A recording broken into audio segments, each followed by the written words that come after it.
I don't want it to be that these guys died for nothing.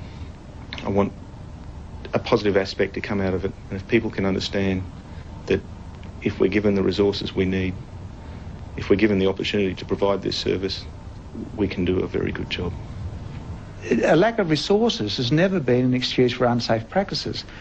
The buck always stops with the commander.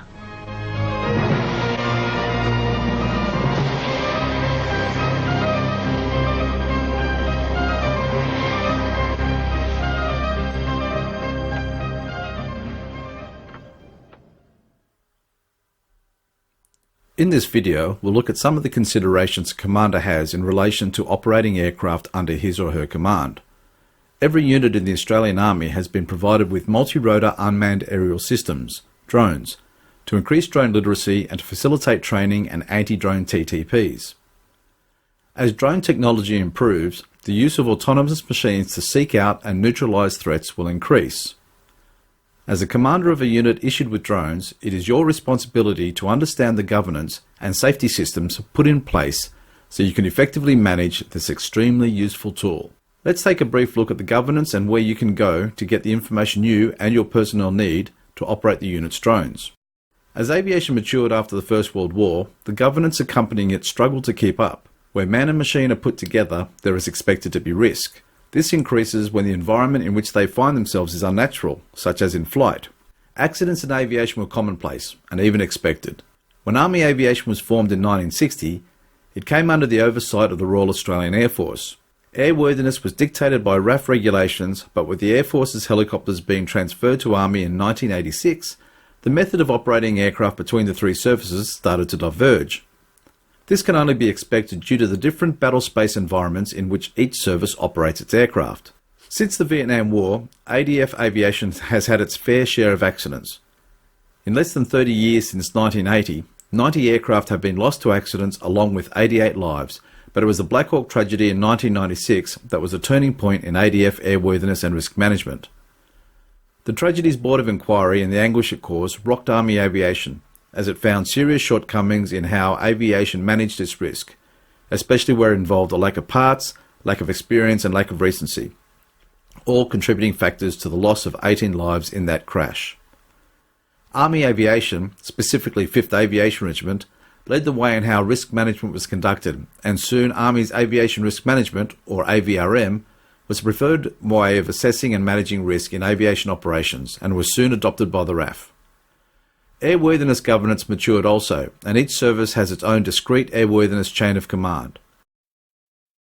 The Chief of Air Force remains the Senior Defence Aviation Authority and holds the position under authority of and responsible to the CDF and the Secretary of the Department of Defence. All three services' airworthiness chains answer to him, and he is responsible to the CDF and Secretary for the oversight of operational airworthiness. Within Navy, the Commander Australian Fleet, COMOS Fleet, is that service's airworthiness authority and reports to the Chief of Air Force for airworthiness for the aircraft in the Navy's Fleet Air Arm. Within Air Force, the Operational Airworthiness Authority is ACOST, Air Commander Australia. Army's situation is a little different. Army Aviation branched into two distinct areas of responsibility: operational control for force generation and airworthiness control. Operational control of Army's aviation assets fell to an aviation brigade to control the three aviation regiments. 16 Aviation Brigade oversees 1st, 5th and 6th Aviation Regiments. The Commander 16th Aviation Brigade is responsible for those three units being trained and ready for war, humanitarian and other operations.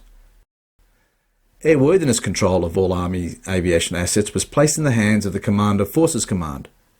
He is known as the Military Air Operator Accountable Manager for Army. As part of his headquarters, he has a specialised aviation branch commanded by a brigadier.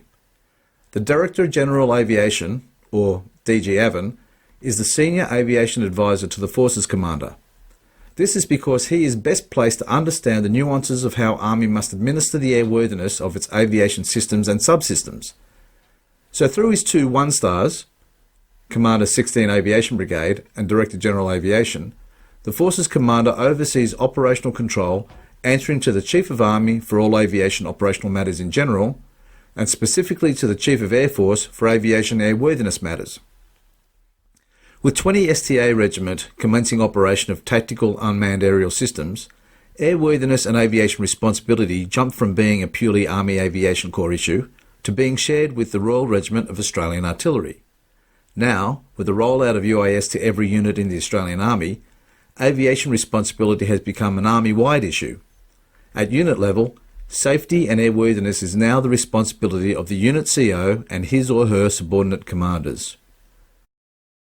The primary risk for Army's manned aircraft in peacetime is arguably a handling error or a mechanical malfunction resulting in a crash and loss of life. The likelihood of this happening is extremely low because Army aviators are highly trained and highly practiced, and Army aviation maintenance is exacting and world-class. Unfortunately, the same cannot be said for multi-rotor UAS. Drone operators are not highly trained in aviation, they do not benefit from regularly programmed practice, and they share the airspace. And while the likely damage from a multi-rotor UAS crashing is low, the potential to cause a safety event with a manned aircraft due to a lack of knowledge of the rules or a lack of recent practice or a technical malfunction is disproportionately high and must be at the forefront of unit-level risk management. It is therefore important to have a working knowledge of the rules and where to get further information. Firstly, a commander has a duty of care for his or her subordinates. The Workplace Health and Safety Act of 2011 is the overarching legislation that governs how all Australians conducting an enterprise must act in order to ensure their workers are able to be safe. The ADF is governed by this Act, with some exceptions. Secondly, ADF aviation is governed by the Defence Aviation Safety Regulations. This includes operation and technical matters, that is to say, airworthiness. And thirdly, ADF aviation is overseen by a safety framework.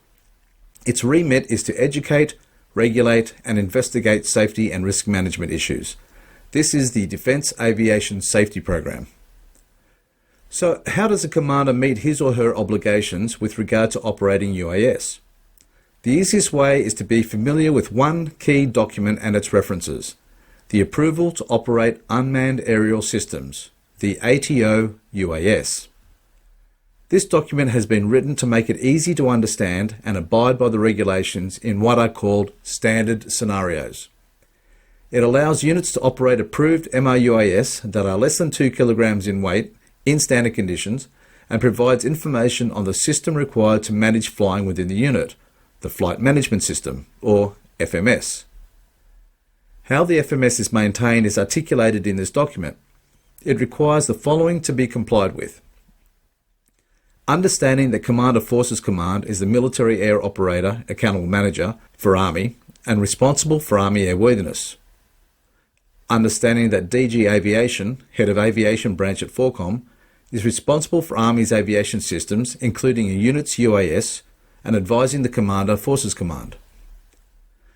Know that an SO1 Operational Airworthiness at Aviation Branch Forcom has been appointed to oversee Army's UAS, their approvals and controls.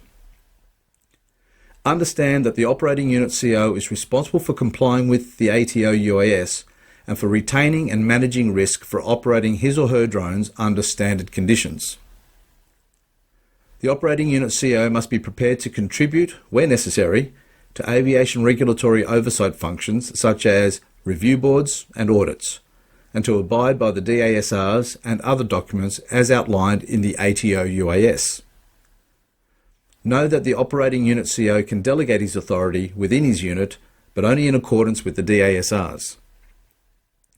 A CO must instigate a flight management system that should incorporate a suitable training and currency program for its MRUAS operators.